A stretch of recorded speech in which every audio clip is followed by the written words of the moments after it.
প্রবাসীদের তো কপাল ভালো, 60 দিন বাংলাদেশে বউয়ের সাথে থাকার জন্য যে রেজিস্ট্রেশন চায় নাই, এটা আপনাদের কপাল ভালো। শুধুমাত্র মোবাইলের জন্য বলা হয়েছে এটা, মানে ওই বান্দির পোলা কাপড় ব্লগার, তুই প্রবাসীদের বউদের নিয়ে টান দেছ কিনলে কে মাদার বাচ্চা।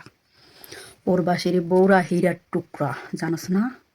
ওই প্রবাসী কিছু বউকে টান্না দিয়া প্রবাসী প্রতিটা ভাইদের কাছে এক রাত করে তোর বউ দিস। সকল প্রবাসীর ভাইদের কাছে এক রাত করে, বেশি দেওয়া লাগবে না। মোবাইল রেজিস্টার করবো এটা কোনো বড় কথা না। প্রবাসীর বউদের কেন ধরে টান দিছে বান্দির ফলা। প্রবাসীর ভাইদের সকল ভাইদের কাছে এক রাত করে তোর বউ জমা দিস। কি প্রবাসী ভাইরা, তোমার বোনটা কথা বলছে, কথা কি ঠিক আছে? সারা জীবন তোর ভিডিও দেখছি, কোনো প্রতিবাদ করি না। এই কথা প্রতিবাদ করলাম শুধু খারাপ লাগছে, কারণ আমি একজন প্রবাসী স্ত্রী। প্রবাসীর স্ত্রী যে কত কষ্টের স্বামীর জন্য অপেক্ষা করে, দিনকে দিন রাতের রাত চোখের পানি একসাথ করে স্বামীর জন্য অপেক্ষা করে, তাদের মনে তুই কষ্ট দিছস।